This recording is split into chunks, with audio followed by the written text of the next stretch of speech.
நம்முடைய பிதாவாகிய கடவுளாலும் நமது அன்பின் கர்த்தர் இயேசு கிறிஸ்துடைய இனிதான நாமத்தினாலும் கூடி வந்திருக்கிறதான சகோதர சகோதரிகள் அன்பின் வாழ்த்துக்களை முதலாவது தெரிவித்துக் கொண்டு, இன்றைய நாளிலும் கூட நம்முடைய ஆவிக்குரிய வாழ்க்கைக்கு பிரயோஜனம் உண்டாயிருக்கும்படியாக நாம் ஏற்கனவே அநேக விதமான படிப்பினைகள், அநேக விதமான போதனைகள், இன்னும் கூட நிறைய பிரிவுகள் மத்தியில் நம்ம கேட்டுக்கொண்டு வரோம். இந்த நாளிலும் கூட விசேஷ விதமாக நீங்கள் அப்போஸ்தலர்கள் ஒரு வேளை வாசிச்சிருக்கு நிறைய பேர் ஸ்கிப் பண்ணி போகிற ஒரு அதிகாரம் எதுவாக இருக்கும்? பழைய ஏற்பாடு, அப்புறம் அப்போஸ்தலர். ஏன்னா அப்போஸ்தலர் படிச்சிங்கன்னா என்ன என்ன என்ன நடக்கும்? எந்த அற்புதமும் இருக்காது, எந்த மாதிரி இருக்காது அப்படின்னா ஒரு சைக்கிளாக இருக்காது.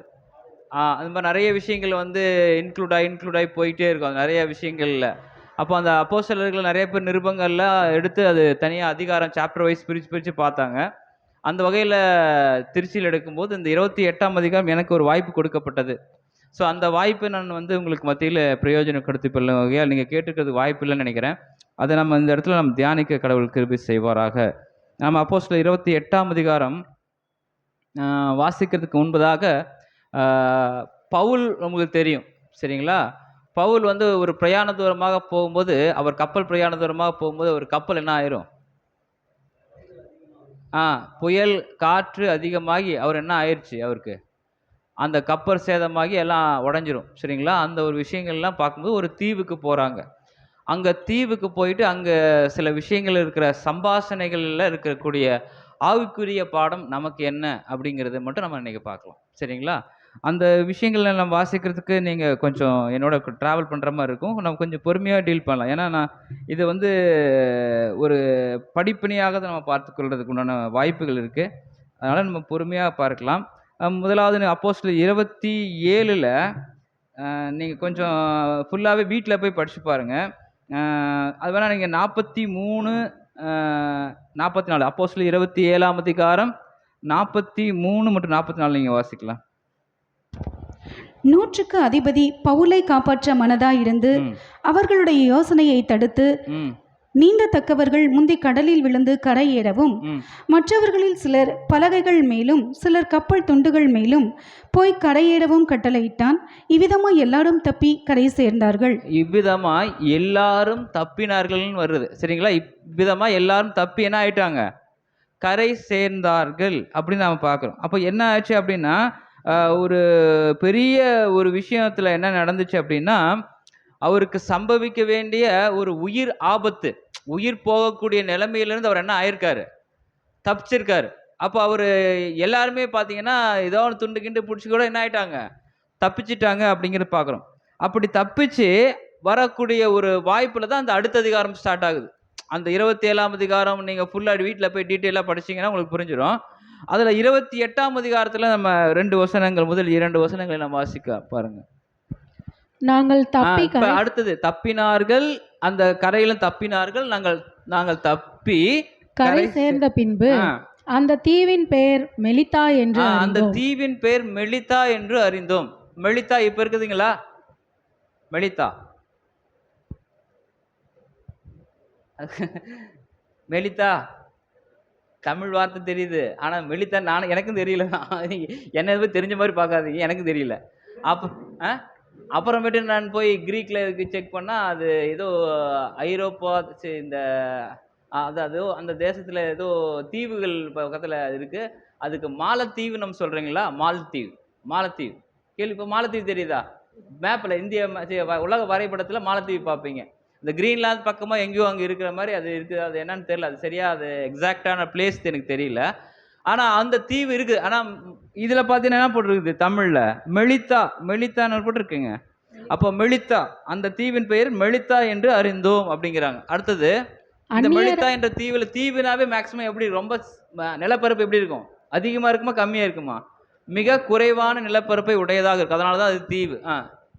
அந்நியராகிய இப்ப இந்த இதுதான் நம்ம கொஞ்சம் ஸ்டாண்ட் பாயிண்ட்குள்ள வரோம். இவங்க யாரு அப்படின்னா அந்நியர். அந்நியர் நமக்கு என்ன சொல்லுவோம்? நமக்கு அந்நியர் யாரு? இங்க இருந்து போயிட்டீங்க, அந்நியர் அமெரிக்காவே போயிட்டீங்க. கிறிஸ்துவ அல்லாத பிரஜாதி ஜனங்கள், சரிங்களா? பிரஜாதி ஜனங்கள். அந்நியர்கள் அப்படின்னா நம்முடைய மொழி பேசாதவங்களுக்கு நமக்கு யாரு? அந்நியர்கள் தான் சொல்லுவோம். இல்லை நம்மோட உடன்படாதவர்கள் கூட நம்ம என்ன சொல்லுவோம், நமக்கு பிடிக்கலன்னா அந்த மாதிரி நிறைய விஷயங்கள் நம்ம போகலாம். ஆனால் அங்கே சில படிப்பினைகளை நம்ம கற்றுக்கொள்ள இந்த வசனங்கள் அடிப்படையில் நம்ம பார்க்கலாம். வாசிங்க. அந்நியராகிய அந்த தீவார் எங்களுக்கு பாராட்டின அன்பு கொஞ்சமல்ல, அந்த வேளையிலே பிடித்திருந்த மழைக்காகவும் குளிருக்காகவும் அவர்கள் நெருப்பை மூட்டி எங்கள் அனைவரையும் சேர்த்து கொண்டார்கள். போதும், எங்கள் அனைவரையும் சேர்த்து கொண்டார்கள். இது அப்போஸ்தலர் அந்த அந்த தீவார் எப்படி பண்றாங்க அப்படின்னா, இந்த மாலத்தீவில் இருக்கக்கூடிய மெலிதா என்று பெயர் பெறக்கூடிய அந்த தீவார் பாராட்டின அன்பு கொஞ்சமல்ல, அந்த வேலையில பிடித்திருந்த மழைக்காகவும் குளிருக்காகவும் என்ன பண்றாங்க, நெருப்பை மூட்டி எங்கள் அனைவரையும் சேர்த்து கொண்டார்கள். அப்போ இது ரொம்ப ஒரு ஒரு விஷயம் பார்த்தீங்கன்னா, உலக ஜனங்கள் நம்ம பெயர் சபையில் இருக்கும்போது நம்ம எல்லாமே பிஎஸ்ஏலேருந்து தானே வந்தோம். பிஎஸ்ஏலேருந்து ஒரு பிச்சைக்காரனுக்கு காசு போடுன்னு சொன்னா என்ன சொல்லுவோம், நம்ம பிச்சைக்காரனுக்கு காசு போடுங்க அப்படின்னு. இந்த ஒரு பிச்சைக்காரன் நீங்கள் பார்க்குறீங்க, நீங்கள் என்ன பண்ணுவீங்க? பிஎஸ்ஏல இருக்கும்போது கரெக்டாக நீங்கள் அங்கே போயிட்டு வெளியிடுவாங்க. அதுதான் ஃபர்ஸ்ட் சொல்லுவாங்க, இவங்கெல்லாம் ராஜ்யத்தில் எப்படியும் காப்பாற்றப்படுவாங்க அப்படின்னு 10 பைசா கூட போட மாட்டோம். ஏன்னா அவங்க அந்த பாயிண்ட் நம்ம சொல்லிக் கொடுப்பாங்க. எப்படி சொல்லிக் கொடுப்பாங்க, அவங்க ராஜ்யத்தில் கடவுள் என்ன பண்ணிடுவாரு, கூட்டு வந்துடு. அப்போ நீங்கள் என்ன பண்ணுறீங்க, கையை கட்டிட்டு நம்ம அப்படிதான் சில நீங்கள் நல்ல சப்ஜெக்ட்ஸ் எல்லாம் நீங்கள் ஓவராலாக கேட்டு பார்த்தீங்கன்னா, பிரஜாதி ஜனங்களுக்கு ஆசீர்வாதம் எப்போ கிடைக்கும், ராஜ்யத்தில் கிடைக்கும். நீங்கள் என்ன பண்ணுங்க, அவங்களுக்கு ஒன்றுமே செய்யாதீங்க. ஆனால் உங்களுக்கு மட்டும் எல்லாருமே என்ன பண்ணணும், கால் அமைக்கணும், கை அமைக்கணும், பணிவிடை செய்யணும். அது அப்படிங்கிற ஒரு ஸ்டாண்ட் பாயிண்ட்ல ஒரு பிரத்யேகமாக ஒரு உயர்ந்த நிலையை, உயர்ந்த ஸ்தானத்தை யார் வச்சுட்டு இருப்பாங்கன்னா, பைபிள் ஸ்டூடெண்ட்ஸ்ல ஒரு குறிப்பிட்ட வகுப்பார் என்ன பண்ணியிருப்பாங்க, அதை ஹைலைட் பண்ணி வச்சிருப்பாங்க. நாம தான் எல்லாமே அப்படிங்கிற மாதிரி. ஆனா நாம யாருக்கு என்ன பண்ணக்கூடாது, ஏன்னா அவங்களுக்கு ராஜ்யத்தில் அவங்களுக்கு ஆசீர்வாதம் கிடைத்து விடும் என்ற ஒரு விஷயத்தை இன்சிஸ்ட் பண்ணிட்டே இருப்பாங்க அப்படிங்கிறத நம்ம பார்க்குறோம். சரி, நம்ம வசனத்துக்குள்ள நம்ம போகலாம். ஏற்கனவே நம்ம வாசித்த அந்த ஆதார வசனத்தில் நம்ம வாசிக்கலாம் பாருங்க. உபாகம் 19ஆம் அதிகாரம் 10ஆம் அதிகாரம் 19. அந்நியரை சிநேகிக்கலாமா வேண்டாமா அப்படிங்கிற ஒரு பாயிண்ட்ல நம்ம வரோம். நீங்களும் எகிப்து தேசத்தில் அந்நியரா இருந்தபடியால். எகிப்து தேசத்துல யாரு, இப்ப எகிப்து தேசம் அவங்களுடைய தேசம். ஒரு தேசத்துல நம்ம இந்திய தேசத்துல இருந்து நம்ம வேற தேசத்துக்கு போனா நம்ம யாருங்க, அந்நிய தேசம். பிரஜாதி ஜனங்கள் மாதிரி நம்ம அந்நிய தேசமா மாறிடுவோம். அப்ப நீங்க எகிப்துல எப்படி இருந்தீங்க, அந்நியரா இருந்தீங்க. அவங்கள சோறுபட்டு காப்பாத்தினாங்க இல்லைங்களா, அங்க இருந்த போது நல்லா திருப்தியா இருந்து இங்க கூட்டு வந்து சாவடிச்சிட்டீங்களேன்னு கேள்வி கேட்பாங்க. அப்போ அந்நியரா இருந்தபடியால் நீங்க என்ன பண்ணணும், அந்நியரை சிநேகிப்பீர்களாக. இது இந்த வசனம் வாசிக்கும் போது ஏதாவது கற்பனைகள் ஞாபகம் வருதா, புதிய ஏற்பாட்டு கற்பனைகள்? பிரதான கற்பனை என்ன, கர்த்தர் இயேசு கிறிஸ்து கொடுத்த பிரதான கற்பனை. எல்லாத்தையும் சுருக்கி ஒரு ஷார்ட்கட் ஃபார்ம் கொடுத்தாரு இல்லைங்களா. உன்னை நேசிப்பது போல பிறன்கிறது யாரு, பிறன் அந்நியர். சரிங்களா, அந்நியரை நேசிப்பீர்களாக. நம்ம சபையில இருக்கிற ஜனங்களை பார்த்த மட்டும் நம்ம அவ்வளோ அன்பு இருக்குது அவங்க மேல அப்படின்ட்டு அவங்ககிட்ட மட்டும் அன்பு செலுத்த மாட்டோம். ஆனா பிரஜாதி ஜனங்கள்ட்ட நம்முடைய அன்பு எப்படி இருக்கு, பிரஜாதி ஜனங்கள் நம்ம பொய் சொல்லக்கூடாது, கரெக்டா லிட்டரலா நம்முடைய அன்பு சபை ஜனங்கள்ட்ட காட்டுற அன்பு ஓரளவுக்கு எப்படி இருக்கு, இல்ல பிரஜாதி ஜனங்கள்ட்ட காட்டுற அன்பு எப்படி இருக்கு? இங்க கொஞ்சம் நடிப்போம், அங்க கொஞ்சம் ரொம்ப நடிப்போம், ரைட்டுங்களா? அப்ப ரொம்ப நடிப்போம், அங்க அன்பு காட்டுறோமா? அவங்கள ஒரு பொருட்டா சம்டைம்ஸ் நம்ம மதிக்காம கூட இருக்கலாம் ஒருவேளை. ஆனா ஒருவேளை சொந்தக்காரங்களா இருந்தா மதிப்போம், இல்ல ரொம்ப தெரிஞ்சவங்களா இருந்தா மதிப்போம். ஆனா அந்நியருங்கிறது யாருன்னு தெரியாதவர் தான் அந்நியர். புரியுதுங்களா? ஒருத்தரை பத்தியா நம்ம முன்பின் அறியாத ஜனங்களுக்கு பேரு நம்ம என்ன பண்றோம், அவங்க யாருன்னே தெரியாது, வேண்டாத அந்த நபர்கிட்ட நம்ம உதவி செய்யற விஷயம் இருக்கு பார்த்தீங்களா, அவங்க தான் அந்நியர்கள். ஆனா கிறிஸ்தவர்கள் இதை ஃபாலோ பண்றோமா அப்படின்னா கொஞ்சம் கிரிட்டிக்கலான ஒரு சூழ்நிலை தான் இருக்கு. சரிங்களா, கிறிஸ்துவனுடைய அன்பு பாரபட்சம் இல்லாததா, பாரபட்சம் உள்ளதா? பாரபட்சம் உடையதானால் யோவான் 3ஆம் அதிகாரம் 16ஆம் வசனத்துல வசனம் என்ன சொல்லுது, நமக்கு ஏற்கனவே தெரியும்.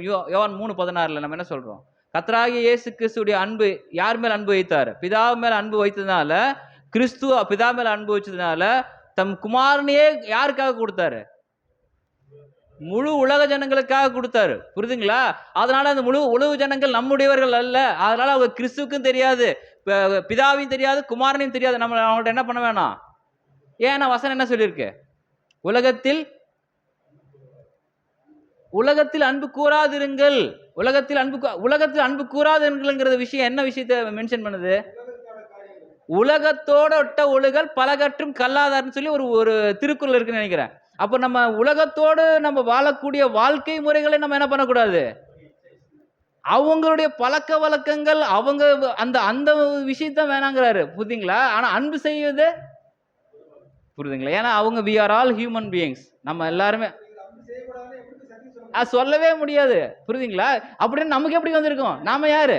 நாமளும் அவருக்கு அந்நியரா தான் இருந்தோம். இந்த உலகத்துக்கு அந்நியரும் பரதேசிகளுமா இருந்தோம் வசனம் இருக்கு நமக்கு. அப்ப நமக்கு எப்படி கடவுள் கொடுத்தாரு? நம்மளை தேடி வந்து கொடுத்தாரு இல்லைங்களா? குமாரனையே கொடுத்த அன்பு. அப்போ இந்த தீவார் என்ன பண்றாங்க அப்படின்னா அந்நியர்களா இருக்கிறாங்க. இவங்களை பார்த்தோன்னே என்ன பண்றாங்க? ஐயோ அப்படின்னு பார்த்துட்டு இவங்க என்ன பண்றாங்க? நெருப்பு இருப்புலாம் மூட்டிட்டு ரொம்ப ஒரு ஒரு ஸ்டேஜுக்குள்ள போறாங்க. அந்த ஸ்டேஜ் நம்ம பார்க்கும்போது வசனம் ரோமர் 12ஆம் அதிகாரம் 13ஆம் வசனத்தை நம்ம வாசிக்கலாம் பாருங்க. அவங்க என்ன விஷயம் நம்ம இதை நம்ம புரிஞ்சு கொள்றதுக்கு என்ன விஷயம்னா, நம்ம சகோதரர்கள்கிட்ட மட்டுமே அன்பு காட்டுறது இன்னும் பஞ்சமா இருக்குது. சகோதரர்கிட்ட காட்டுறது அன்புக்கு நமக்கு எப்படி இருக்கு? பஞ்சமா தான் பண்ணிட்டு இருக்கிறோம். பஞ்சம்னா என்ன? குறைவா இருக்குது. ஆனா நம்ம பிரஜா ஜனங்கள்கிட்ட பஞ்சமோ பஞ்சம். நம் சகோதரர்கள்ட்ட அளவில்லாத அன்பு, குறைவில்லாத அன்பு எப்பொழுதும் செலுத்தணும். அட் தி சேம் டைம் பிறருடைய ஜனங்களுக்கு அன்பு செலுத்துறவர்களும் நம்ம கரெக்டா இருக்கணும். நம்மை பார்க்கிறவர்கள் இவர்கள் கிறிஸ்தவர்கள் என்று உணரக்கூடிய வகையில் அங்க இருக்கணும். வாசிக்கலாம். பரிசுத்தவான்களுடைய குறைவில் அவர்களுக்கு உதவி செய்யுங்கள். அடுத்தது, அந்நியரை உபசரிக்க நாடுங்கள். பரிசுத்தவான்களுக்கு செய்யுங்க, தப்பே கிடையாதுங்க. பரிசுத்தவான்களுக்கு ஃபர்ஸ்ட் நீங்க செய்யணும். ஆனா அட் தி சேம் டைம் என்ன சொல்றாரு? இந்த வேர்டு ஆட் பண்ணாம விட்டுருக்கலாம் இல்லைங்களா? ஏன் இந்த வேர்டு நம்ம ஆட் பண்ணோம்? பரிசுத்தவான்களுக்கு ஹெல்ப் பண்ணுங்கன்னு தான் நம்ம பைபிள் சொல்லுது, அதோட விட்டுருக்கலாம். அதுக்கப்புறம் என்ன சொல்றாரு?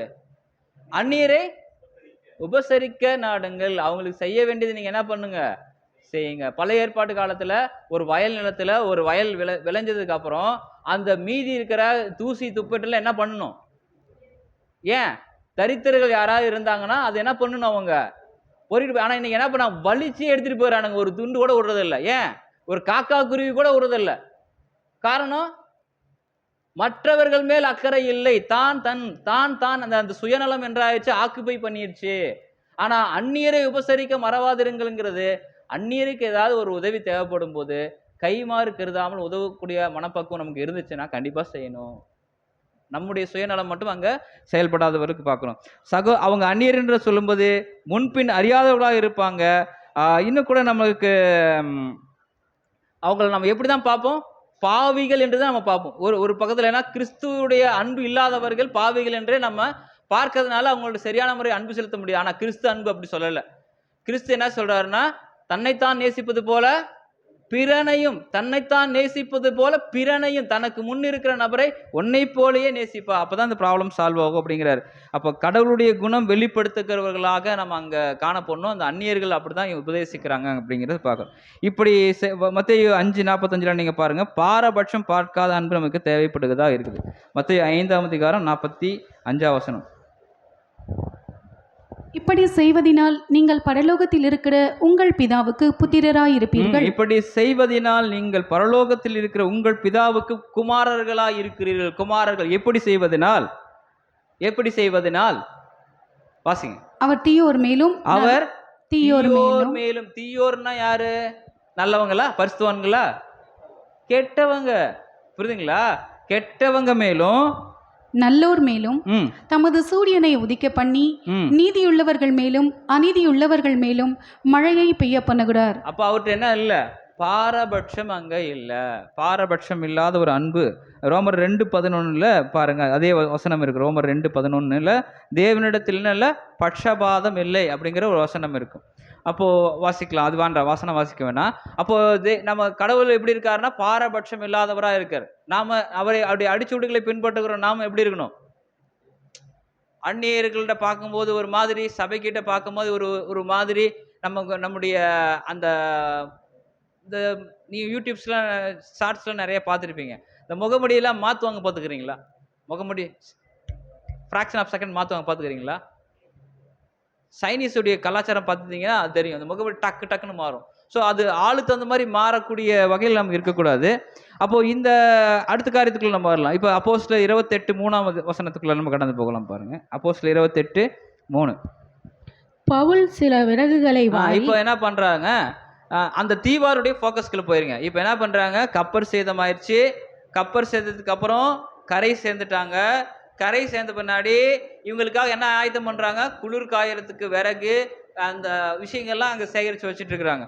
இப்போ சில விஷயத்தில் அங்கே நடக்குது, பார்க்கலாம், வாசிங்க. பவுல் சில விறகுகளை வாரி அந்த நெருப்பின் மேல் போடுகையில் சில விறகுகளை வாரி அந்த நெருப்பின் மேல் போடுகையில் ஒரு விரியன் பாம்பு அனல் உரைத்து புறப்பட்டு அவனுடைய கையை கவ்விக்கொண்டது. இது எப்படி இருக்கு நினைச்சு பாருங்க. ஒரு பெரிய புயல், கப்பல்ல ஒரு பார்ட் கூட இல்லை, எல்லாமே சேதமாயிடுச்சு, எல்லாம் பிடுங்கிட்டு போயிடுச்சு. அது பிடுங்கிட்டு போன பலகையின் மேலே தான் பிடிச்சி எங்கே வந்திருக்காங்க, நம்ம போன அதிகாரத்தில் பார்க்கும்போது அங்கே தீவுக்கு வந்திருக்கிறாங்க. அப்படி வந்த பின்னாடி குளிர் காயும் போது ஒரு பாம்பு கடிச்சா என்ன நினைப்பாங்க அவங்களுக்கு?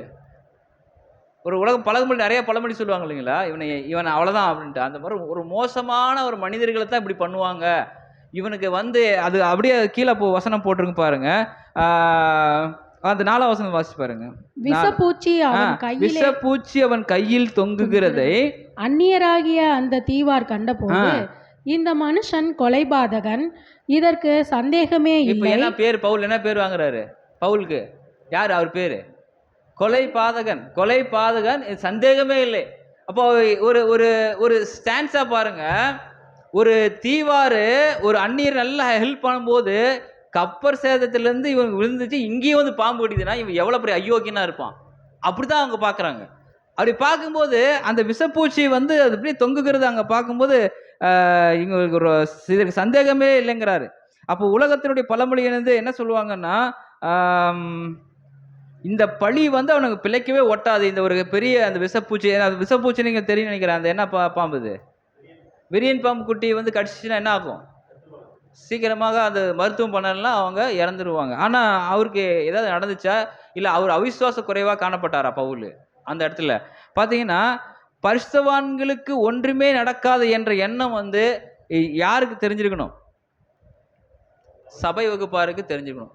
இது ரொம்ப முக்கியமான ஒரு விஷயம். என்னன்னா, சபை வகுப்பார் பரிசுத்தத்தை நோக்கி நீங்க போயிட்டு இருந்தீங்கன்னா கண்டிப்பாக பரிசுத்தம் உங்களை காப்பாற்றும். பரிசுத்தவான்கள், நான் சொல்ற பாயிண்ட் பரிசுத்த குறைச்சல் இருந்தால் ஒன்றும் பண்ண முடியாது. பரிசுத்தவான்கள் பரிசுத்தத்துக்கேற்ற கிரியைகள், நடக்கைகள் மத்தியில் நீங்கள் உலாவி கொண்டு இருக்கும்போது உங்களுக்கு என்ன ஆகாது? ஒரு சேதமும் அணுகாது. இப்போ என்ன ஆகலை, அவருக்கு எந்த ஒரு பயமும் இல்லை, எந்த ஒரு நடுக்கமும் இல்லை. அழகாக அந்த பாம்பு என்ன பண்ணுறாரு, நெருப்பில் காட்டுறாரு. அது என்ன ஆகுது? ஒன்றும் நடக்கல. இப்போ அடுத்தது நீங்கள் இந்த வசனத்தை வாசிச்சு பாருங்க. இதை கேட்டபோது பவுல் விசுவாசம் எப்படி இருந்திருக்கும்? உலக ஜனங்கள் நம்மளை பார்க்கும்போது கப்பல் சேதத்தில் மாட்டிட்டான், பாம்பும் கடிச்சிச்சு, இப்போ உலகம் நம்மளை கேவலமாக பார்க்குது. இப்போ நமக்கு இன்றைக்கி என்ன சொல்கிறோன்னா, உலகத்தின் மத்தியில் பார்க்கும்போது கிறிஸ்தவர்கள் என்ற ஒரு பேரில் நம்ம இருக்கோம், கரெக்டுங்களா? கிறிஸ்தவர்கள் என்ற பேரில் இருக்கும்போது நமக்கு எப்படி தான் பேசுகிறாங்க நம்மளை பார்த்து? நீங்கள் வேணா எங்கள் அம்மாட்ட போய் கேட்டு பாருங்க. நீங்கள் வேணா நான் ஃபோன் பண்ணி தரேன். நீங்கள் உங்கள் வீட்டிலேயே தனிப்பட்ட முறையில் கேட்டு பாருங்க. என்ன சொல்லுவாங்க சொல்லுங்களா? அவன் எப்படி இப்படிலாம் வாழ்க்கை வாழ்கிறான், நீங்களாம் வாழ்கிறதெல்லாம் ஒரு வாழ்க்கையாடா? பொழைக்க தெரியாதவங்க, இந்த மாதிரி கேவலமான வார்த்தைகள்லாம் வெளியில் நமக்கு தெரியாமல் பேசினா கூட பரவாயில்ல, நம்ம கண் முன்னாடியே பேசுவாங்க. இவெல்லாம் உருப்பட மாட்டான், இது பைபிள் தூக்கிட்டு சுற்றிட்டு தெரியுறானுங்க, வேறு வேலையே இல்லை உங்களுக்கு. வேறு இப்போ கூட காலையில் ஒரு சின்ன ஒரு ஃபங்க்ஷனுக்கு போகும்போது, காலையில் பை தூக்கிட்டு போயிட்டியா, கிளம்பிட்டியா, காலையில் பை தூக்கிட்டியாங்கிறான். என்ன, நான் எதுக்கு போகிறேன்னு அவனுக்கு தெரியுது. பைபிளுக்கு கிளாஸ் போகிறான் அப்படிங்கிறது அவனுக்கு தெரியுது. சாயந்தரம் கிளாஸ்க்கு வரும்போது அவன் சொல்கிறான், ஆரம்பிச்சிட்டிங்களாடா? அவங்களுக்கு என்ன, நம்முடைய உலகம் இந்த வழக்கு முறைகள் என்ன ஆகுறது இல்லை, அவங்களுக்கு செட் ஆகுறது இல்லை, பிடிக்கிறது இல்லை, நம்மளை ரொம்ப மட்டமாக தான் அங்கே பார்க்குறாங்க. ஆனால் இது உலகத்தினுடைய பார்வை. பவுலையும் அப்படித்தான் பார்க்குறாங்க இந்த அந்நிய தேசத்தார். ஆனால் ஒன்று, பவுலுடைய விசுவாசம் என்ன? இப்போ நமக்குள்ளே வரலாம். கப்பல் சேதமாச்சு, பாம்பு கடிச்சிச்சு, இப்போ பவுலுடைய விசுவாசம் என்னவா தான் இருக்கணும்? ஒரு ஸ்ட்ராங்கான ஒரு பொறுப்பு அவர் இருந்தால் தானே அவர் தைரியமாக நிற்க முடியும். அவர் என்ன நடந்திருக்கணும், என்ன நடந்திருந்தா அவ்வளோ ஸ்ட்ராங்காக இருந்திருக்கிறதுக்கு வாய்ப்பு இருக்கு. அதுக்கு முன்னாடி ஒரு ஸ்ட்ராங்கான எவிடன்ஸு காதுக்குள்ளே கேட்குறாரு, காதில் கேட்குறாரு. என்ன எவிடன்ஸ் கேட்குறாருன்னா, ஒரு வசனம் வாசிக்கலாம் பாருங்க. அப்போஸ்தலர் 27 முந்தின அதிகாரத்தில் அவருக்கு ஒரு எவிடன்ஸ் கிடைக்குது.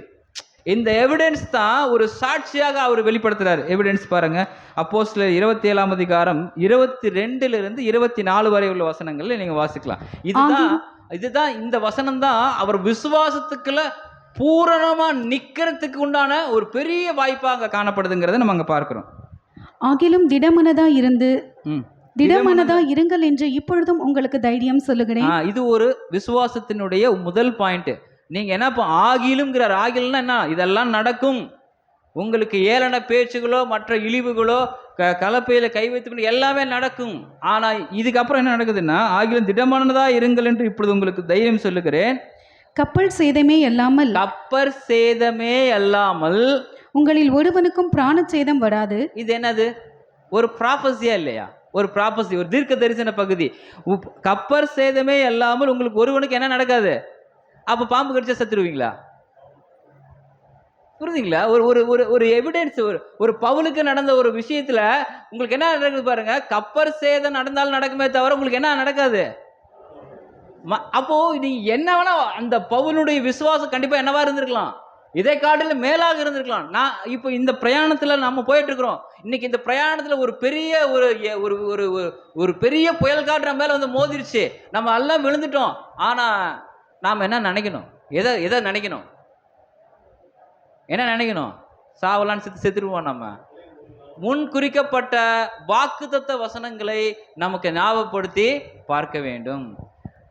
இதுக்கு ஒரு உதாரணம் நம்ம சொல்றேன், உங்களுக்கு புரியணும். நீங்கள் கிரிட்டிக்கலான ஒரு உதாரணம் நம்ம சொல்லலாம். பாருங்க, அப்போஸ்தலர்களில் இந்த அப்போஸ்தலர் காலகட்டத்தில் சபை வகுப்பார் எப்படி இருந்திருக்காங்கன்னா, இயேசு கிறிஸ்துடைய எல்லாம் பிடிக்க வரும்போது அவருக்கு என்ன சொல்லுவார்? இயேசு கிறிஸ்து பிடிக்க வரும்போது அவருக்கு ஏற்ற வேலை வராதனால என்ன ஆகல, அவர் கைது பண்ண முடியல. ஏற்ற வேலை வராதனால அவருக்கு என்ன பண்ண முடியல? புரியுதுங்களா? ஏற்ற வேலை வந்துச்சுன்னா யாரும் என்ன பண்ண முடியாது? தடுக்க முடியாது. அப்போ நமக்கு சமயம் வர வரைக்கும் கடவுள் நம்மளை என்ன பண்ணுவாரு? உன் அறையை வேறு ஒருத்தன் கட்டி கொண்டு போவான்ங்கிற வரைக்கும் அவர் யாரும் ஒண்ணுமே பண்ண முடியாது. புரியுதுங்களா? பேதுருக்கு என்ன சொல்றாரு? உன்னை வந்து என்ன பண்ணுவாங்க? வேறொரு கட்டி கொண்டு போவான்னு சொல்ற வரைக்கும் யாரும் என்ன பண்ண முடியாது. அப்போ இந்த பாடுகளுக்கு உட்பட்டு பரிசுத்தமாகிற வரைக்கும் உங்க வாழ்க்கையை நீங்க பாதுகாத்து கொண்டு வந்தீங்களா, அந்த தருணம் வர வரைக்கும் உங்களை யாரும் என்ன பண்ண முடியாது. இந்த விசுவாச நம்பிக்கை சபை வகுப்பாருக்கு காணப்பட்டால் அவங்க பிரத்யேகமான வகுப்பாராக மாறிடுவாங்க. ஆனா நாம என்ன பண்றோம்? போட்டு போட்டு போட்டு அந்த சஃபில் பண்ணி எல்லாத்தையும் போட்டு கன்ஃபியூஸ் பண்ணிக்கிறோம். ஆனா கடவுளுடைய அந்த இந்த ஒரு பாயிண்ட்டுக்குள்ள வந்துட்டீங்கன்னா அந்த விசுவாசமே உங்களை என்ன பண்ணும்?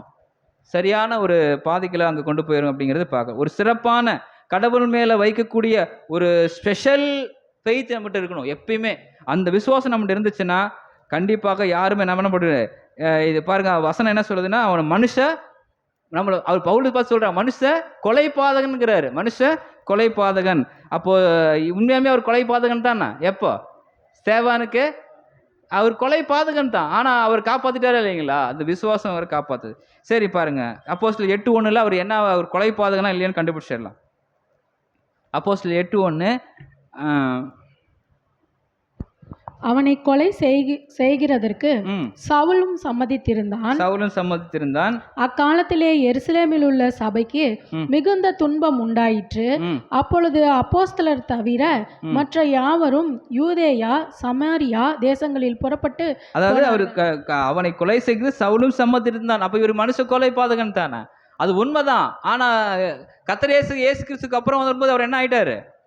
அந்த தீங்குக்கு அவர் விலக்கி காக்கப்படுறாருங்கிற விஷயத்தை நம்ம புரிஞ்சுக்கொள்கிறோம். அதே போல் நாமும் கூட இந்த உலகத்தில் அநேக விதமான கரைகளுக்குள்ளார போகிறோம் தான். நாம் தப்பே பண்ணலன்னு சொல்ல முடியாது. ஆனால் பிழைகளுக்கு உட்பட்டு போனாலும் நான் யார் பக்கத்தில் நிற்கணும்? ரெண்டே சாய்ஸு, பேதுருவா யூதாஸ் காரியோத்தா. பேதுரு செலக்ட் பண்ண வழி என்ன, நாம் செலக்ட் பண்ணுறோம். நம்ம இப்போ பேதுரு போல தான் அழுந்து மனம் கசந்து அழுதாதான் அந்த பாதையை கண்டுபிடிக்க முடியும். சரி, அடுத்தது நீங்கள் பாருங்க. அடுத்தது நம்ம மேலே இருக்கிற உலக ஜனங்களுடைய பார்வை எப்படி இருக்குன்னா, இவங்க எப்போ டெவலப் ஆகி நல்ல வீடு கட்டி நல்லா இருப்பாங்கன்னு பார்க்கலாம் அப்படின்னு நம்மளை பார்ப்பாங்களா? பக்கத்து வீட்டுக்காரங்க கேட்டு போட்டியா, காம்பவுண்ட் போட்டியா, நம்மளை பார்க்கும்போது என்ன பண்ணுவாங்க அப்படின்னா, நீங்கள் நல்லா இருக்குன்னு நினச்சிட்டாங்களா பரவாயில்ல. ஆனால் என்ன பண்ணுவாங்க, அவங்களுடைய வேர்ட்ஸ் வந்து எப்படி இருக்கும்? ஆக்சுவலி நல்ல விஷயமா இருந்தால் நல்லது. சில பேர் நம்ம மேலே பாசமாக இருந்தாங்களா என்ன பண்ணுவாங்க, என்கரேஜ் பண்ணுவாங்க. ஆனால் அது இதே விஷயம் தான் அங்கே நடக்குது. அந்த ஸ்டான்ஸா எல்லாம் நம்ம நடக்குது பாருங்க. 6ஆம் வசனம் வாசிங்க. அப்போஸ்தலர் 8:6. அவனுக்கு வீக்கம் கண்டு அவனுக்கு வீக்க கண்டு பாம்பு கடிக்குது. அவங்க என்ன எதிர்பார்க்கறாங்க? அவனுக்கு வீக்கம் கண்டு அல்லது அவன் சடிதியாய் விழுந்து சாவான் என்று அவன் சடிதியாய் விழுந்து சாவான் என்று அவர்கள் பார்த்து கொண்டிருந்தார்கள். நெடுநேரமாய் பார்த்து கொண்டிருந்தும் நெடுநேரமாய் பார்க்கறாங்க. சாவான் சாவான் பார்க்கற, இன்னும் சாகல. பார்த்து கொண்டிருந்தும் ஒரு சேதமும் அவனுக்கு வராததை கண்டபோது வேறு சிந்தையாகி இவன் தேவன் என்று சொல்லிக் கொண்டார்கள். இதுதாங்க நிலைத்து நிற்கிறது. நிலைத்து நிற்கிறது புரியுதுங்களா? உலக ஜனங்கள் நம்ம எப்பதான் பார்ப்பாங்க, சாவான் சாவான்னு பார்ப்பாங்க. ஆனா நாம சாவறதுக்கு தான் வந்திருக்குன்னு அவங்களுக்கு தெரியாது. கரெக்டுங்களா இல்லைங்க? நம்ம எதுக்கு தான் வந்திருக்கிறோம்? பிழைக்க வந்திருக்கிறோமா? இல்ல, மரிக்க வந்திருக்கிறோம். யாரோட? கர்த்தராகிய இயேசு கிறிஸ்துவோட கூட மரிக்க நம்ம வந்திருக்கிறோம். அப்படி வரும்போது நம்ம கண்டிப்பா சாக தான் போறோம். ஆனா அந்த ஜீவியம் எப்படிப்பட்ட ஜீவியமாக இருக்க வேண்டும் என்று தான் உலக ஜனங்களுக்கு சாட்சியாக நம்ம காணப்பட வேண்டியது அவசியமா இருக்குது. பாருங்க, ஏன்னா 1 பேதுரு 5:8 நீங்க வாசிச்சு பாருங்க. சங்கீதம் 41:5 ஒருத்தர் எடுத்துக்கோங்க. 1 பேதுரு 5:8 ஒருத்தர் எடுத்துக்கோங்க. சங்கீதம் 41:5 ஒருத்தர் எடுத்துக்கோங்க. தெளிந்த புத்தியுள்ளவர்களாய் இருங்கள். தெளிந்த புத்தி உள்ளவர்களா இருங்கள். தெளிந்த புத்தி எப்பயுமே ரொம்ப அந்த அது ஒரு எப்படி நான் சொல்லுவேன், பியூர் சிந்தனையா இருக்கணும். சிந்தனை எப்படி இருக்கணும்? சிந்தனையில கலங்கன சிந்தனை எப்படி இருக்கணும்? டெசிஷன் எடுக்க முடியாது.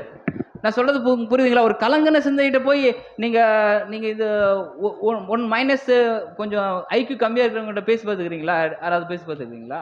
அவங்ககிட்ட பேசுனீங்கன்னா அவங்க டெசிஷன் எடுக்கிறதுக்கு ரொம்ப லேட் ஆகும். ஆனா எடுப்பாங்க. ஆனா எவ்வளவு லேட் ஆகும்? ரொம்ப லேட் ஆகும். அப்போ இங்க பாருங்க, தெளிந்த புத்தியா இருக்கிறவங்க என்ன பண்ணுவாங்க? டெசிஷன் பக்காவா எடுப்பாங்க.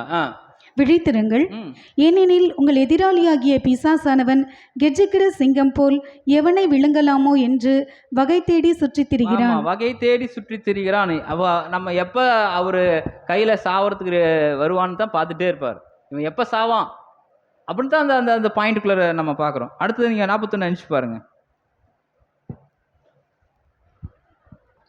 அவன் எப்பொழுது சாவான், அவன் பேர் எப்பொழுது அழியும் என்று என் சத்துருக்கள் எனக்கு விரோதமாய் சொல்லுகிறார்கள். பாத்தீங்களா? இது ஒரு வியூஸ். நம்ம அந்த வியூஸ்குள்ள போய் பார்க்குறோம். அப்போ நமக்கு விரோதமா எல்லாருமே நன்மை செய்வார்கள் என்று எதிர்பார்க்க முடியாது. ஆனா நம்ம என்ன பண்றோம்? நமக்கு விரோதமாய் வந்தவர்களுக்கு நன்மை செய்தவர்களுக்கு நன்மை செய்யணும், தீமை செய்தவர்களுக்கு தீமை செய்ய வேண்டும். சரியான பழமொழி தானே?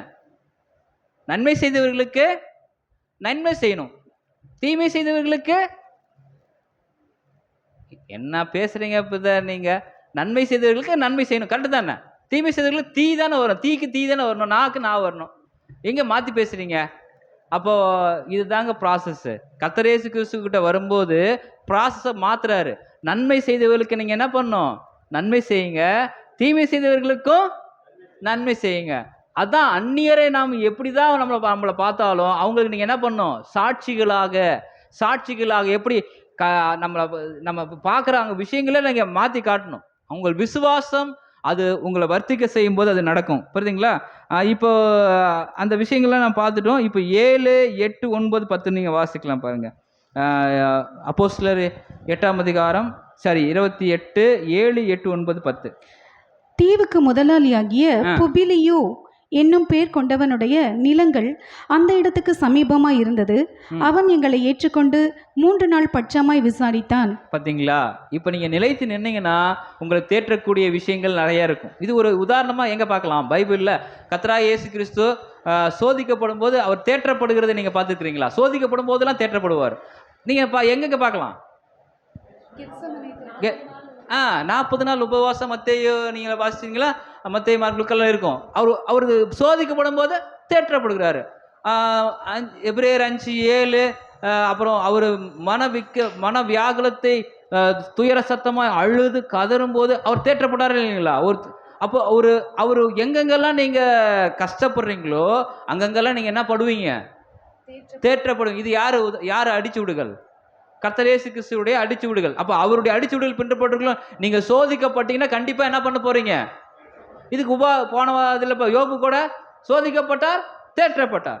நாம் சோதிக்கப்படுவோம், நிலைத்து நின்றால் தேற்றப்படுவோம். அதுக்கு உதாரணம் இந்த வசனங்கள்லாம் நீங்கள் வாசிக்கலாம் பாருங்க. இப்போ அவர் சோதிக்கப்பட்டார் பவுல், ஆனால் என்ன பண்ணுறாரு? புபுலி என்ற பெயர் கூடையவரால் அவர் என்ன பண்ணுறாரு? தேற்றப்படுகிறார் என்று நம்ம அங்கே பார்க்குறோம். எங்களை ஏற்றுக்கொண்டு 3 நாள் பட்சமாய் விசாரித்தான். புபிலியினுடைய தகப்பன் ஜுரத்தினாலும் இரத்த பேதியினாலும் வருத்தப்பட்டு கிடந்தான். பவுல் அவனிடத்துக்கு போய் ஜெபம் பண்ணி அவன் மேல் கைகளை வைத்து அவனை குணமாக்கினான். இது நடந்த பின்பு தீவிலே இருந்த மற்ற வியாதிக்காரரும் வந்து குணமாக்கப்பட்டார்கள். அவர்கள் எங்களுக்கு அநேக மரியாதை செய்து நாங்கள் கப்பல் ஏறி போகிற போது எங்களுக்கு தேவையானவைகளை ஏற்றினார்கள். இப்போ டைரக்ஷன் அப்படியே அப்போசிஷன் ஆகுது. அப்போசிஷன் என்ன அர்த்தம்? இவன் எப்போ சாவான்னு பார்த்துட்டு இருந்தவங்களே இப்போ என்ன பண்ணுறாங்க? சாவான்னு பார்த்தவரே மற்றவங்களுக்கு உயிர் கொடுக்குற அளவுக்கு ஆயிட்டாரு. புரியுதுங்களா? பாருங்க, அந்த இடத்துல பாருங்க, அவங்களை ஏற்றுக்கொண்டதுனால தான். அந்நியரை உபசரிக்கிறவர்களுக்கு தான் இது நடக்கும். அவங்க ஏற்றுக்கொண்டு பட்சமா விருந்தோம்பல் என்னன்னு தெரியுங்களா? ஹாஸ்பிட்டாலிட்டி அப்படின்பாங்க இங்கிலீஷ்ல. விருந்தோம்பல்ங்கிறது என்ன இருக்குது? விருந்தோம்பல் வந்தவங்களை வாங்க கிளம்புங்க, வந்தவங்களுக்கு வாங்க சாப்பிடுங்க, இருந்து தங்கிட்டு போங்க. அதுக்கு தான் பழைய ஏற்பாட்டில் நிறைய வேத உதாரணங்கள் இருக்கு. என்ன பண்ணுவாங்க? அவங்க வீட்டுக்கு வந்தாங்களே அவங்க சாப்பிட்டுட்டு தான் போகணும், முறையே சாப்பிட்டுட்டு தான் போகணும். அப்போ நிறைய விஷயங்களை நம்ம செக் பண்ணி பார்த்தீங்கன்னா, விருந்தோம்பல் யாரெல்லாம் பண்ணுறாங்களோ அவங்க அந்நியரை என்ன பண்ணுறாங்க? உபசரிக்கிறாங்கன்னு அர்த்தம். அந்நியரை உபசரிக்க மறவாதிருங்கள். சபையில் இருக்கிற ஜனங்களுக்கு மட்டும் இல்லை, மற்ற ஜனங்களுக்கு என்ன பண்ணணும்? நம்ம அந்த விஷயங்களே நம்ம செய்யும். ஒருவேளை ஒருத்தர் பசியாக இருக்கிறான்னு தெரிஞ்ச பின்னாடி நம்ம இங்கே சாப்பிட்டீங்கன்னா, ஒருத்தன் பக்கத்தில் பசியாக இருக்கிறான், அவன் சாப்பிடாம இருக்கிறான். நீங்கள் இந்த ட்ரெயின் இந்த பஸ் எல்லாம் பார்த்தீங்கன்னா அவன் பெராக்கிற பார்த்துட்டு இருப்பான், நாம் சாப்பிட்டுட்டு இருப்போம். சரி, பார்த்துக்க, நமக்கு பசி அடக்க முடியாது. ஆனால் நம்ம ஒரு மாதிரி ஒரு இது இருக்கணும், ஒரு ஃபீலிங்கு. அது அந்த மாதிரி நம்ம பார்க்குறோம். நம்ம அடுத்ததாக பார்க்கும்போது அவங்க என்ன பண்ணுறாங்க அப்படின்னா, இதுக்கு ஒரு வசனம் வாசிக்கலாம் பாருங்கள். மத்தேயு 5:44. மத்தேயு 5:44. நான் உங்களுக்கு சொல்லுகிறேன், உங்கள் சத்துருக்களை சிநேகியுங்கள். உங்கள் சத்துருக்களை சிநேகிதுங்கள். உங்களை சபிக்கிறவர்களை ஆசீர்வதியுங்கள். சபிப்பவர்களை ஆசீர்வதியுங்கள். இதுதாங்க பிரதானம். இந்த பிரதானங்க கோட்பாடு நம்ம மைண்டில் யாராவது ஒரு சிப்பு போட்டு ஏற்றி விட்டா பரவாயில்ல, ஒரு பெரிய குச்சி மாதிரி விட்டு சொல்லி விட்டா கூட பரவாயில்ல. ஏன்னா சபிக்கிறவர்களை ஆசீர்வதிக்கவே முடியாதுங்க. ஒரு பேச்சு பேசினாவே திருப்பி பேசினா தான் நமக்கு திருப்தியே ஆகும். திருப்தியெல்லாம் ஆகாது. நைட்டு போய் என்ன பேச்சு பேசிட்டாருன்னு தெரியல, அதுக்கு 2 பேர் அழுது 3 பேர் அழுது நம்ம என்ன பண்ணுறோம்? ஒரு பெரிய பிரச்சனையே பண்ணிடுவோம். ஆனால் சபிக்கிறவர்களை ஆசீர்வதிங்கள் தான் கோட்பாடு. பேசினவங்க கூட இல்லை, சபிக்க நாசமா போன்னு சொன்னவன் தான் நீ ஆசீர்வதிக்கணுங்கிறாரு. இதுதாங்க கோட்பாடு. கோட்பாடு வந்து கிறிஸ்துடைய கோட்பாடு வேற, நம்முடைய வளர்ச்சி வேற. கோட்பாடு ஃபாலோ பண்ணோம்னா நம்ம வேற லெவலில் போயிடுவோம். புரியுதுங்களா? அப்போ இங்கே வசனம் என்ன பண்ணுறது? வாசிங்க, முடிச்சிருங்க. உங்களை பகைக்கிறவர்களுக்கு நன்மை செய்யுங்கள். பகைக்கிறவர்களுக்கு நன்மை செய்யுங்கள். உங்களை நிந்திக்கிறவர்களுக்காகவும் உங்களை துன்பப்படுத்துகிறவர்களுக்காகவும் ஜெபம் பண்ணுங்கள். அதுதான் பண்றாரு. இவன் எப்பொழுது சாவான்னு பார்த்த பவுல் என்ன பண்றாரு? அவங்களுக்காக ஜெபம் பண்ணி குணமாக்குறாரு. அந்த தீவாருக்கு மாலத்தீவார்கள் ஏற்றுக்கொண்டு அவங்கள இருந்தாலுமே கூட அவங்க சாவான்னு பார்த்தாங்க, ஆனால் கூட அவங்களுக்காக என்ன பண்றாரு? ஜெபம் பண்ணி ஜுரத்தை நீக்கிறாரு. நாம என்ன பண்றோம்? நம்மளை யாராவது நிந்தித்தாங்களா ரொம்ப சந்தோஷப்படுங்க. குறிப்பா கிறிஸ்துவ நிமித்தம் நிந்தித்தாங்களா ரொம்ப சந்தோஷப்படுங்க. அவங்களுக்காக ஜெபம் பண்ணுங்க. புரியுதுங்களா? இது கொஞ்சம் கஷ்டம்னு நீ நினைக்காதீங்க. இதுதான் கோட்பாடு. கஷ்டம்லாம் கிடையாது, தான் கோட்பாடு. இதே யாக்கோபு 5:13 நீங்க வாசிச்சு பாருங்க. அப்படி நீங்க செஞ்சீங்கன்னா ஒரு தேர்தல் அங்க நடக்கும். உங்களில் ஒருவன் துன்பப்பட்டால் ஜெபம் பண்ண கடவன். உங்களில் ஒருவன் துன்பப்பட்டால் ஜெபம் பண்ண கடவன். யாராவது உங்ககிட்ட எனக்காக ஜெபிச்சுக்கங்க பதர் அப்படின்னா டக்குன்னு நீங்க என்ன பண்ணுங்க? ஒரு லிட்டில் ப்ரேயர். கண்டிப்பா நீங்க போய் ஒரு முழங்கால் போட்டு யாராவது பார்க்குற மாதிரினாலும் ஜெபம் பண்ணணும் பதர் அப்படின்னு நீங்க நினைக்காதீங்க. ஜெபம் பண்ணுங்கன்னு சொன்ன உடனே சிந்தனைக்குள்ளார பதர் ஒருக்கா நான் ஜெபிக்கிறேன், அந்த சிந்தனையே அந்த அந்த நெட்டு போய் சேர்ந்துடும், அந்த டவர் போய் சேர்ந்துடும். நீங்கள் அது கரெக்டாக நான் முறையாக தாங்க பண்ணுவேன். எனக்கு ரூம் இல்லைங்க, ரூம் இருந்தால் பரவாயில்ல, நான் அங்கே தான் போய் ப்ரே பண்ணுவேன், ஏன்னா யாரும் தெரியாமல் தான் நான் ப்ரே பண்ணுவேன் நினச்சிங்கன்னா அது ரொம்ப தப்பு. ஒருத்தருடைய எமர்ஜென்சி ப்ரேயர் கேட்குறாருங்க, நீங்கள் ட்ராவல் பண்ணிட்டு இருக்கிறீங்க, நீங்கள் ட்ராவல் போது நீங்கள் என்ன பண்ணணும்? ஜெபம் பண்ணணும். You are the representative of God. நீங்கள் தான் பிரதிநிதிகள், நீங்கள் தான் ஜெபம் பண்ணணும். உங்கள் ஜெபம் அங்கீகரிக்கப்படுவதா இருக்குது என்று வேதம் சொல்லும்போது நீங்கள் தான் ஜெபம் பண்ணணும். அப்போ நீங்க ஜெபம் பண்ணும்போது அவங்க குணமடைகிறாங்க. உங்களை மேல யாரு எதிர்ப்பார் நின்னாங்களோ அவங்களுக்காக ஜெபம் பண்ணுங்க அப்படிங்கிற அவருங்க கடைசியில என்ன பண்றாங்க பாருங்க. 10 வாசிங்க. அந்த தீவார் மாலை தீவார் என்ன பண்றாங்க வாசிங்க. 28:10. அவர்கள் எங்களுக்கு அநேக மரியாதை இப்ப செய்து பாத்தீங்களா, இது அப்படியே அந்த இந்த பாருங்க எப்படி மாறுது பாருங்க. கடவுளுடைய கிருபை எங்கெங்கெல்லாம் கூட்டிட்டு போகுது பாருங்க.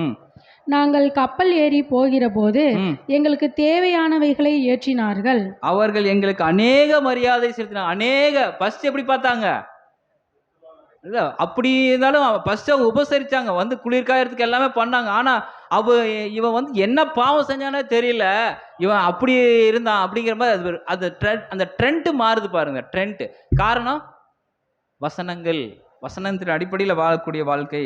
அப்போ கண்டிப்பாக இது கடவுளுடைய திட்டம் வடிவமைக்கப்பட்டதாக இருக்குது. டிசைன்டு பீப்புள் யாருன்னா இந்த சபை வகுப்பார் என்று நம்ம அங்கே பார்க்குறோம். அப்போ இவரை கொண்டு சத்தியமாக அந்த சத்தியம் அந்த இடத்துல வளர்கிறதுக்கு இவர் ஒரு பெரிய விஷயமாக இருந்திருக்கிறாரு. ஆனால் ஒரு விஷயம் பாருங்க, இந்த இடத்துல நீங்க பார்க்கலாம், பவுலை நம்புவதை காட்டிலும் யார் நம்பினாங்க அந்த இடத்துல? அந்த நீங்க 27-28 வாசி பார்த்தீங்கன்னா அப்போஸ்தலர்ல பவுலை நம்புவதை காட்டிலும் மாலுமியை கப்பர்களுடைய மாலுமியை நம்ப ஆரம்பிச்சிட்டாங்க. புரியுதுங்களா? இன்னைக்கு அநேகருடைய நம்பிக்கை அப்படிதான் இருக்கும். உலகத்தாருடைய நம்பிக்கை அப்படின்னா கடவுள், உண்மையான கடவுள் நம்புவதோட அநேக விஷயங்கள் இருக்கும். ஆனாலும் கூட நீங்க அது வசன வாசிங்க தொடர்ந்து. 3 மாதம் சென்ற பின்பு அந்த தீவிலே மழைக்காலத்திற்கு தங்கியிருந்த மிதுனம் என்னும் அடையாளமுடைய அலெக்சாந்திரியா பட்டணத்து கப்பலிலே நாங்கள் ஏறி புறப்பட்டு வாசிங்க 14 வரைக்கும் வாசிங்க. சிரகூசா பட்டணத்திற்கு சேர்ந்து அங்கே 3 நாள் தங்கினோம். அவ்விடம் விட்டு சுற்றி ஓடி ரெகியோ துறைமுகத்திற்கு வந்து சேர்ந்தோம். மறுநாளிலே தென்றற் காற்று கடுத்தையில் புறப்பட்டு 2ஆம் நாள் புத்தேலியு பட்டணத்திற்கு வந்து அங்கே சகோதரனை கண்டோம். அவர்கள் எங்களை 7 நாள் தங்களிடத்தில் இருக்கும்படி வேண்டிக் கொண்டார்கள். பாத்தீங்களா, இதுதான் சகோதரர்கள். இங்க சகோதரர்கள், அங்க முன்னாடி பார்த்தது அந்நியர்கள். அந்நியர்கள், இங்க சகோதரர்கள். சகோதரர்கள் என்ன பண்றாங்க? வேண்டிக் கொண்டார்கள். அந்தபடி நாங்கள் இருந்து பின்பு ரோமாபுரிக்கு போனோம். சரிங்களா? இப்ப பாருங்க, இப்ப நம்ம கொஞ்சம் பார்க்கலாம். உலகத்தாருடைய அன்பு பார்க்கும்போது அவங்க போகும்போது என்ன பண்ணாங்க? கப்பல்ல தேவையானதை ஏற்றி அனுப்பினார்கள். இன்னைக்கு நம்ம சபை வகுப்பாரா இருக்கிற நாம கூட பார்க்கணும், கொஞ்சம் டீல் பண்ணலாம் பாருங்க. 15ஆம் வசனம் வாசிங்க. அவ்விடத்தில் உள்ள சகோதரர்கள் நாங்கள் வருகிற செய்தியை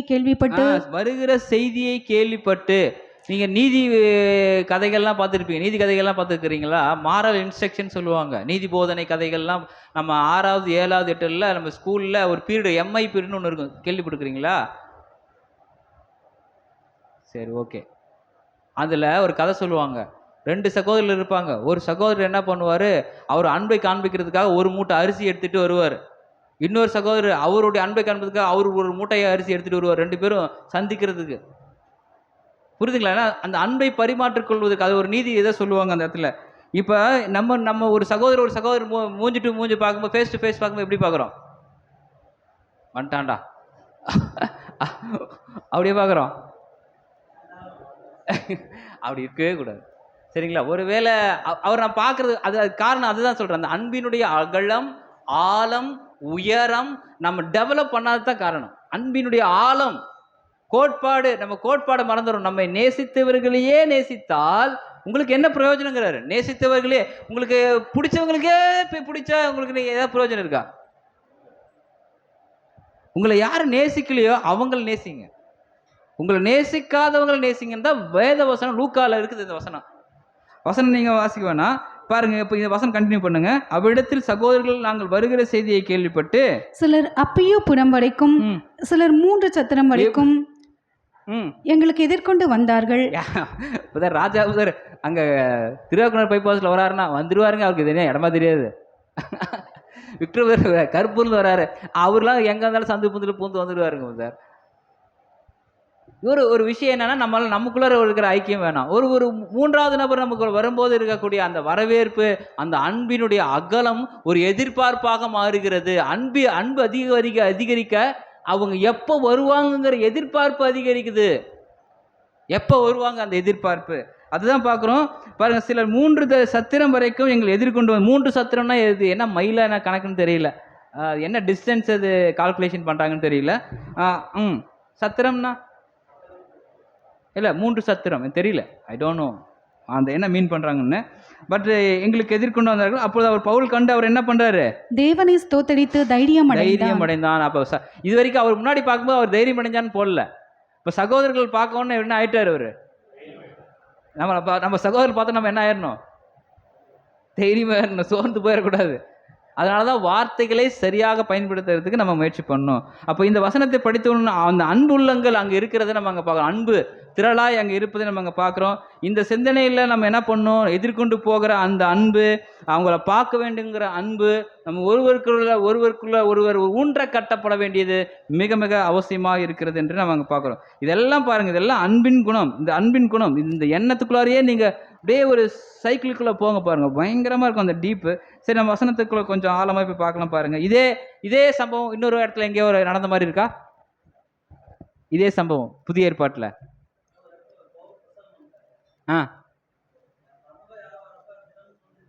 இல்லை எதிர்கொண்டு போகிறது. ஒரு சகோதரர் வராருன்னா எதிர்கொண்டு போகிறது. ஏன் கேட்குறேன் அப்படின்னா, நானே பேசிட்டு இருந்தா உங்களுக்கு நீங்கள் தூங்கிற மாதிரி தெரியுது. சிம்பிள். கழுதை குட்டி இயேசு கிறிஸ்து வரும்போது யார் எதிர்கொண்டு வந்தாங்க? ஜனங்கள், திரளான ஜனங்கள் கூடி வந்தாலும் எங்களை எதிர்கொண்டு வராங்க, இயேசு கிறிஸ்து வராருன்னு சொல்லி. சரிங்களா? இது ஒரு எக்ஸாம்பிள். ஒரு இயேசு கிறிஸ்து வரும்போது அங்கே வரக்கூடிய இன்னொரு இடத்துல பார்க்கும்போது நீங்கள் அதை வேணா வசனம் வாசிச்சு பாருங்க. யோவான் 12:13. இன்னொன்று வந்து அப்போஸ்தலர் 10:25. அப்புறமா எடுத்து வச்சுக்கோங்க. அப்போஸ்தலர் 10:25.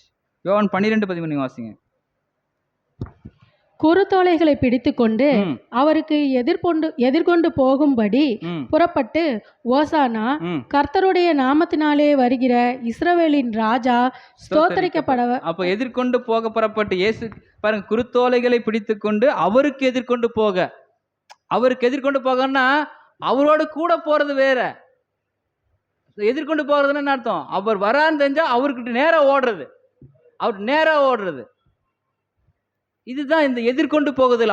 அவர் வரான்னு தெரிஞ்சவனே அந்த எதிர்கொண்டு போகுதல்ங்கிற அந்த விருந்தோம்பல், அந்த ஹாஸ்பிட்டாலிட்டி, அந்த ஆழமான அன்பு, இதெல்லாம் நமக்குள்ளார எப்படி இருக்கு அந்த பாயிண்ட் நம்ம பார்க்குறோம். இதே நீங்க அப்போஸ்தலர் 10:25 வாசித்து பார்க்கலாம். பேதுரு உள்ளே பிரவேசிக்கிற போது கொர்நேலியு அவனுக்கு எதிர்கொண்டு போய், பாத்தீங்களா, பேதுரு உள்ள வரான்னு தெரிஞ்சவனே கொர்நேலியு என்ன பண்றாரு? அவன் பாதத்தில், அவருக்கு தெரியாது, வீடா தெரியாது, வரட்டுங்க. அப்படி இல்லை, இப்ப லொகேஷன் ஷேர் பண்ணி விட்டா போதும். லொகேஷன் ஷேர் பண்ணி விடுங்க, ஜிபிஎஸ் என்ன பண்ணுது, பக்காவை கொண்டு போய் வீட்டுக்கு வருது. ஆனா அது இல்லை அன்பு. அவர் எப்போ வருவாருன்னு சொல்லி வெளியில வாசப்படியில் நின்று என்ன பண்றது, காத்து கொண்டு இருக்குது. இதே தான் இயேசு கிறிஸ்து மீண்டுமாக எப்போ வருவார் நம்ம எங்க பண்றோம், வாசற்படியில் நின்று காத்துட்டு இருக்கிறோம் எப்போ வருவாருன்ட்டு. அப்போ இது ஒரு ஆழமான விஷயமாக இருக்கிறது என்று அங்க பார்க்கிறோம். எதிர்கொண்டு போய் அவர் என்ன பண்றாரு, அவர் பாதத்தில் விழுந்து பணிந்து கொண்டான். அடுத்தது நீங்க வசனம் வாசிக்கலாம். எப்ப அப்போஸ்தலர் 28:16, 16, 17, 18, 19, 20 அவ்வளவுதான். அது வாசிச்சிருங்க. நாங்கள் ரோமாபுரியில் சேர்ந்தபோது 100க்கு அதிபதி தன் காவலில் இருந்தவர்களை சேனாதிபதியிடம் ஒப்பு கொடுத்தான். அப்பொழுது பவுல் தன்னை காக்கிற சேவகனுடனே தனித்து குடியிருக்கும்படி உத்தரவு பெற்றுக்கொண்டான். 3 நாளைக்கு பின்பு பவுல் யூதரில் பிரதானமானவர்களை வரவழைத்தான். அவர்கள் கூடி இருந்தபோது அவன் அவர்களை நோக்கி, சகோதரரே, நம்முடைய ஜனங்களுக்கும் நம்முடைய முன்னோர்களின் முறைமைகளுக்கும் விரோதமானதொன்றையும் நான் செய்யாமல் இருந்தும் கட்டப்பட்டவனாக எருசலேமில் இருந்து ரோமர் கையில் ஒப்பு கொடுக்கப்பட்டேன். இப்போ 2 வசனம் நம்ம வாசிச்சிருக்கிறோம். 2 வசனத்தில் இருக்கிற மெயின் தீம் என்ன அப்படின்னா, ரொம்ப முக்கியமான ஒரு விஷயம். நம்ம எங்கே சென்றாலும் இந்த இடத்துல தனிமையை கேட்குறாரு. பார்த்தீங்க என்ன கேட்குறாரு, நாங்கள் ரோமாபுரியில் சேர்ந்த போது அவர் என்ன பண்ணுறாரு, அந்த சேனாதிபதியில் ஒப்பு கொடுத்தான். அப்போது பவுல் நம்மை காத்திருக்கிற அல்லது அவரை பாதுகாக்கிறதுக்கு ஒரு சேவகனுடனே என்ன பண்ணுறாரு, தனித்து குடியிருக்கும்படி உத்தரவு பண்ணுறாரு. ஏன் தனித்து குடியிருக்க உத்தரவு பண்ணிருப்பார்? அவருடைய வேலை என்ன? தனித்து ஏன் கேட்குறாரு? ஜெபம் பண்றாரு. எப்பயுமே பாருங்க, ஒரு பிரத்யேகமான ஒரு பரிசுத்தவான்கள் எப்பயுமே தனிமை விரும்பினாலும் ஒன்று வேதம் வாசிப்பாங்க அல்லது என்ன பண்ணுவாங்க, ஜெபம் பண்ணுவாங்க. இதே தான் இயேசு கிறிஸ்து தனித்து இருக்கும்படியே மலையில என்ன பண்றாரு, ஓடி போறாரு. அப்போ நாம தனித்து இருக்கிற சில வேலைகள் தேவைப்பட்டுச்சுன்னா நம்ம என்ன பண்ணி ஆகணும், தனித்திருந்து ஜெபம் பண்ண வேண்டியது அவசியம். அப்படி பண்ணிட்டதுக்கு அப்புறம் தான் அவர் என்ன பண்றாரு, இந்த 3 நாட்கள் அவர் கண்டிப்பா பிரதானமான ஜெபங்களை கண்டிப்பா எடுத்துக்கூடான அநேக வாய்ப்புகள் இருந்திருக்கு பவுல்கிட்ட. அதுக்கப்புறம் 3 நாளைக்கு பின்பு 3 நாளைக்கு அவர் என்ன பண்ணியிருக்காரு, பிரேயர்ல தான் கண்டிப்பா இருந்திருக்கணும்னா அநேக வாய்ப்புகள் இருக்கு. அப்போ அவர் ஒரு தன்னை பற்றின ஒரு சான்று கொடுக்குறாரு, நான் நல்லவன் தான், நான் எந்த ஒரு தப்பும் பண்ணல. அந்த சான்று எப்பொழுதும் நாம் கொடுக்கிறவர்களாக காணப்பட வேண்டும் தான் இந்த 17ஆம் அதிகாரம் சொல்லுது. அப்புறம் 18, 19 வாசிக்கலாம். அவர்கள் என்னை நியாயம் விசாரித்த போது ஆ, மரணத்துக்கு ஏதுவான குற்றம் ஒன்றும் என்னிடத்தில் காணாதபடியினால் என்னை விடுதலையாக்க மனதாயிருந்தார்கள். பாத்தீங்களா? மரணத்துக்கு ஏதுவான குற்றம் அவர் என்ன பண்ணல, அதுதான் சான்று.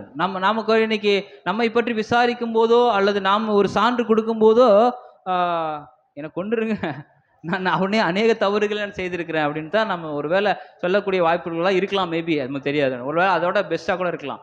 ஆனால் சான்று எப்படி பகிர்ந்தளிக்கணும், என்னை பற்றி ஒரு குறையும் கண்டுபிடிக்க முடியாதுன்னு சொல்லக்கூடியவர்கள் தான் உண்மையான பரிசுத்தவான்களாக அங்கே காணப்படுகிறார்கள். 19.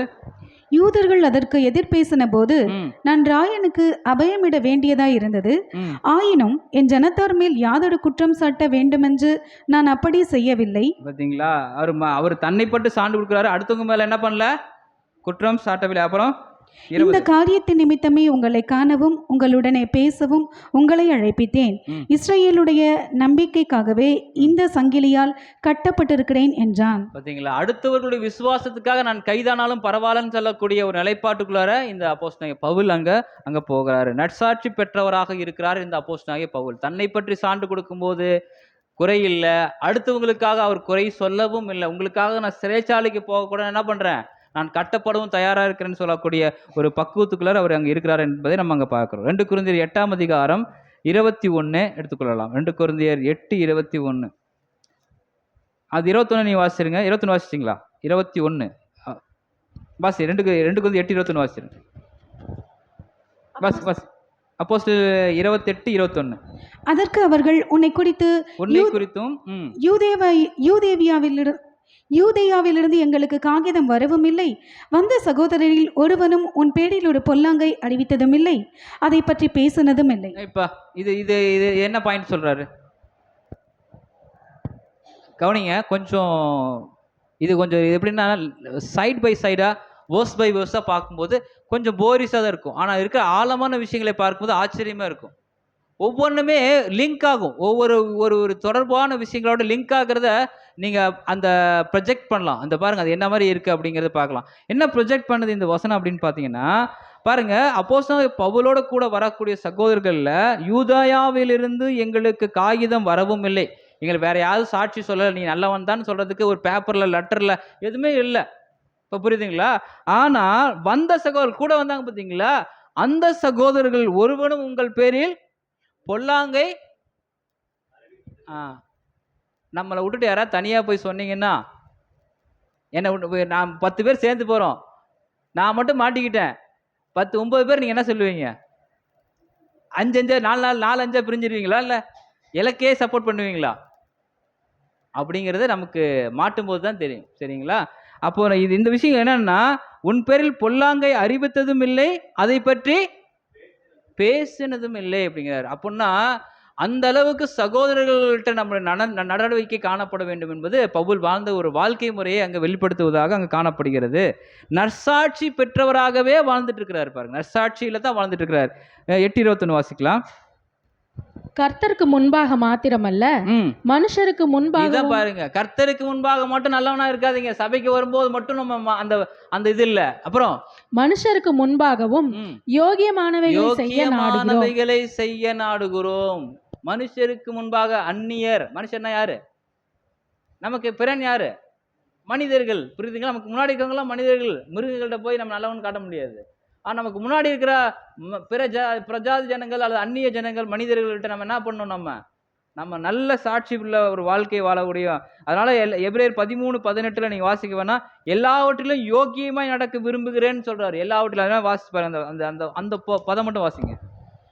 நாங்கள் நல் மனசாட்சி உள்ளவர்களாய் எல்லாவற்றிலும் யோக்கியமாய் நடக்க விரும்புகிறோம் என்று நிச்சயித்திருக்கிறோம். பாருங்க, எல்லாவற்றிலுங்கிறாரு, எல்லாவற்றிலும் யோக்கியமாய் நடக்க விரும்புகிறோம் என்று நிச்சயித்திருக்கிறோம். அந்த அது வியூஸ்குள்ள நம்ம வரணும். இந்த வியூஸ் வரத்தான் நம்மகிட்ட யாரும் என்ன பண்ண முடியாது. நம் நடக்கை நல்லா இருந்தால் நம்மளை யாரும் என்ன பண்ண முடியாது, குறை சொல்ல முடியாது. அது ஒரு லாஜிக். 22, 23, 24 வாசம் முடிச்சிடலாம், அவ்வளோதான். எபிரேயர் எபிரேயர் 20 சரி அப்போஸ்தலர் 28, 22, 23, 24. எங்கும் இந்த மத போதகத்துக்கு விரோதமாய் பேசுகிறதாக நாங்கள் அறிந்திருக்கிறபடியால் இதை குறித்து உன்னுடைய அபிப்பிராயம் என்னவென்று கேட்டறிய விரும்புகிறோம். ஒரு டீசென்ட் அப்ரோச் பண்றாங்க அப்போஸ்தலன் பவுல்ட்ட, ஒரு டீசென்ட் அப்ரோச் பண்றாங்க. அப்புறம் அதற்காக அவர்கள் ஒரு நாளை குறித்து அநேகம் பேர் அவன் தங்கியிருந்த வீட்டிற்கு அவனிடத்தில் வந்தார்கள். அவன் காலமே தொடங்கி சாயங்காலம் மட்டும் மோசேயின் நியாய பிரமாணத்திலும் தீர்க்கதரிசியின் ஆகமங்களிலும் இருந்து இயேசுவுக்கு அடுத்த விசேஷங்களை அவர்களுக்கு போதித்து தேவனுடைய ராஜ்யத்தை குறித்து சாட்சி கொடுத்து விஸ்தரித்து பேசினான். இது இப்போ என்ன ஆயிட்டாரு, இவரு கட்டப்பட்டாரு. இப்போ அவர் விசாரிக்க வந்துட்டாங்க, விசாரிக்கிறாங்க. விசாரணையின் போது அவர் டீசெண்டாக கேட்குறாங்க. எப்படி டீசெண்டாக கேட்குறாங்க? ஏற்கனவே கேட்டேன், உன் மேலே எந்த தப்பும் இல்லை, உங்கள் ஃப்ரெண்டு சகோதரர்கள் கூட யாரும் எந்த குறையும் சொல்லலை. இப்போ நான் பார்க்குறேன், நீங்கள் மதபேதத்துக்கு ஏதோ விரோதமாக பேசுகிறதா சொல்கிறாங்க, ஏதோ மதபேதத்துக்கு விரோதமாக பேசுன்னு சொல்கிறாங்க. அதனால் உன்னுடைய அபிப்பிராயம் என்ன அப்படின்னு ஒரு டீசெண்ட் அப்ரோச்சில் கேட்குறாங்க அப்போஸ்தலன் பவுல்ட்ட. இப்போ இந்த டீசெண்ட் அப்ரோச்சில் ஒருத்தரை காப்பி அடித்து பேசுகிற மாதிரியே இவர் பேசுவார். இவர் யார் காப்பி அடித்து பேசுகிறாரு? ஏன் அதே ஸ்டாண்ட் பாயிண்ட், அதே வியூ, இவரும் கட்டப்பட்டிருக்காரு, அவரும் கட்டப்பட்டாரு. அவரை எப்படி முகநாடி வேறுபட்டுச்சோ அதே போல இவங்ககிட்ட பேசும்போது இவங்க கேட்குற கேள்விகள் எல்லாமே அப்படிதான் இருக்கும் அந்த இதில். ஆனால் ஒரு விஷயம் என்னன்னா, ஒரு ஒரு நம்மகிட்ட விசாரித்து கேட்குறவங்கள்ட்ட சத்தியத்தை எப்படி பண்ணணும், விஸ்தாரமாக சொல்லக்கூடிய வாய்ப்பை பெற்ற ஜனங்களாக நம்ம இருக்கணும். அவர் என்ன பண்றாருன்னா, ஸ்தேவான் என்ன பண்ணுவார், பழைய ஏற்பாட்டு காலத்திலிருந்து ஒரு அப்போஸ்தலர் 6ஆம் அதிகாரம் 7, 8 நீங்கள் வாசி பார்த்தீங்கன்னா அவர் என்ன பண்ணுவார், பழைய ஏற்பாட்டு காலத்திலேருந்து எல்லாத்தையும் சொல்லி வந்து வணங்கா கழுத்துள்ளவர்களே பாரு. அப்போ தான் கல் எடுத்து என்ன பண்ணுவானுங்க, அடிச்சிருவாங்க. அப்போ தான் அவங்க முகநாடி. அதை விட என்ன, அது வரைக்கும் என்ன எங்கேருந்து வருவார், உபதேசங்கள் பழைய ஏற்பாட்டிலேருந்து எல்லா உபதேசங்களையும் வரிசையாக சொல்லிட்டு வருவார். அதே விஷயந்தான் அப்போஸ்தலன் பவுல் இங்கே சொல்கிறார் பாருங்க. 23ல் அவன் காலமே தொடங்கி, எப்போ காலமே தொடங்கி சாயங்காலம் மட்டும் மோசேயின் நியாயப்பிரமாணத்திலும் தீர்க்கதரிசிகளின் ஆகமங்களிலும் இருந்து இயேசுவுக்கு அடுத்த விசேஷங்கள் அவர்களுக்கு போதித்தார். புரியுதுங்களா? நம்மளை பற்றி நம்ம கவலைப்படக்கூடாது. ஆனால் தருணம் வாய்த்தால் நீங்கள் என்ன பண்ணணும், கடவுளுடைய சுவிசேஷங்களை அறிவிக்கிறதுக்கு தகுதியுடையவர்களாக அங்கே மாறிவிட வேண்டும். தேவனுடைய ராஜ்யத்தை குறித்து சாட்சி கொடுத்து விஸ்தரித்து பேசினான். இதுதாங்க பழைய ஏற்பாட்டில் போன வாரம் கூட நம்ம கேட்டோம், சரிங்களா? அந்த தானியேல் சிங்கக்கபியில் இருக்கும்போது நற்சாட்சி பெற்றதுக்கு காரணம் அவர் கடவுளோடு இருந்த ஐக்கியம். அங்கே அவர் உன் தேவன் உன்னை தப்புவிக்க வல்லமை உள்ளவராய் இருந்தாரா? ஆமாங்க. இப்போ பாருங்க, இங்கே அதே விஷயங்கள் பேசுகிறாரு. இது 2 தீமோத்தேயு 4:2, அப்போஸ்தலர் 6:15, அப்போஸ்தலர் 7ஆம் அதிகாரம் 1 முதல் 6 வசனத்தில் நீங்கள் வாசி பார்த்தீங்கன்னா இதே விஷயங்கள் தான்.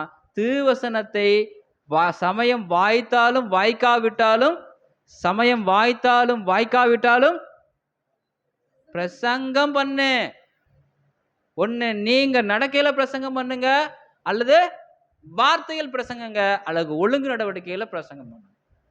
ஆனா பவுல் எப்படி அந்த விஷயத்தை ஹேண்டில் பண்ணாரோ நம்ம பார்க்குறோம். அதே விஷயங்கள் தான்.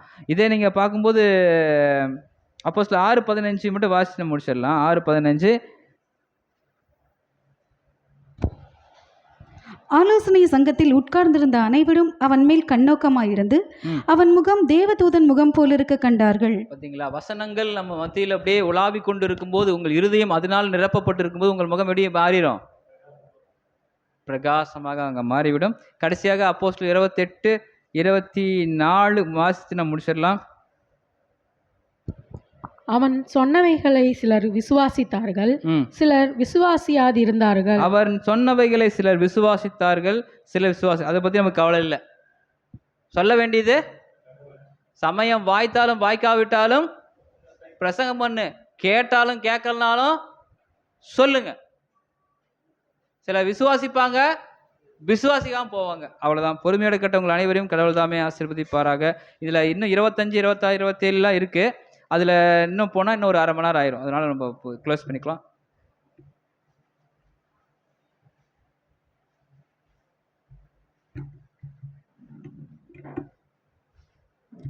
அப்போஸ்தலர்